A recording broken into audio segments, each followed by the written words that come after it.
In 2005, Wizards of the Coast took us on a journey across the blind eternities to a plane like no other, with 10 guilds vying for power across a vast cityscape full of wonders and intrigue. Ravnica, City of Guilds, became the most beloved Magic setting of all time. Now it's time to go inside R&D here at Wizards of the Coast. It's time for us to return to Ravnica. Flashback to 2004, I believe. I had just become head designer shortly before it, and I'd been given the task of doing the next gold set. And the previous set had been Invasion, and so we knew the players liked gold, the theme of gold cards, and so I wanted to do something that was different from Invasion. And so Invasion had this theme of play lots of colors, play 4 colors, play 5 colors. So I said, okay, let's go the opposite direction. Let's just have you play 2 colors. So my task was to come up with a creative reason why 2-color play would make sense. It seems obvious now, but I struggled with it for quite a while.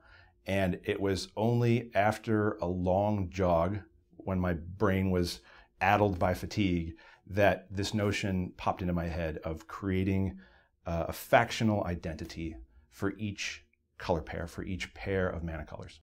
Ravnica is a place where 10 factions vie for power in endless permutations. What kind of world makes sense for that to happen in? A world covered in city. Researching Ravnica led me to one of my favorite 25-cent words. Ravnica is an ecumenopolis. An ecumenopolis is a world that's entirely covered with city. To get this across, there are some flavor cards that are built on this concept. Search the City, Underworld Connections, and Street Sweeper have a flavor of, this thing that runs down the street and cleans everything up, or now you're visiting a different market where you enchant your land and turn it into a new business.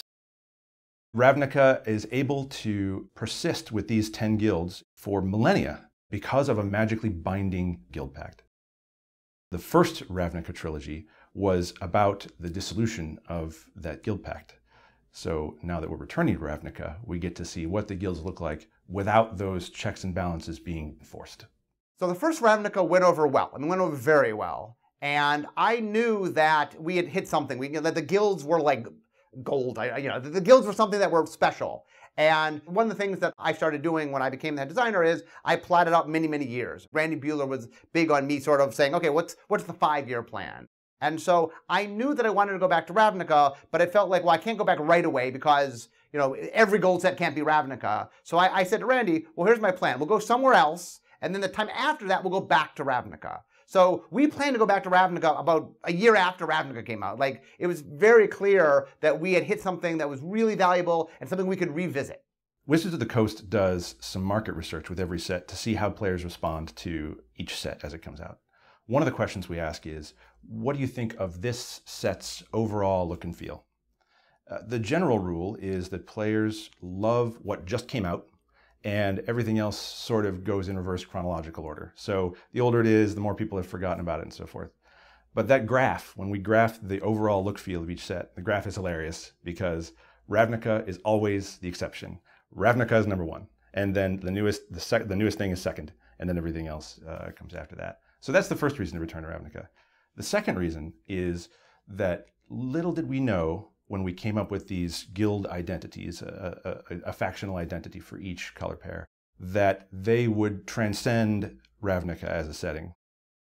It sort of became clear very shortly after we left Ravnica that for time immemorial, a red-white deck is going to be a Boros deck. A blue-black deck is going to be a Dimir deck. Even though we had long since left Ravnica, we were exploring other planes, and we even introduced planeswalker characters. We changed all kinds of paradigms, but the guild identity stuck like glue.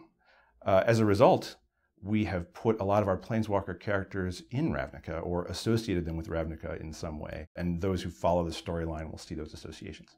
It wasn't just a gold set. The guilds were a really resonant concept that could, I feel like we just scratched the surface initially.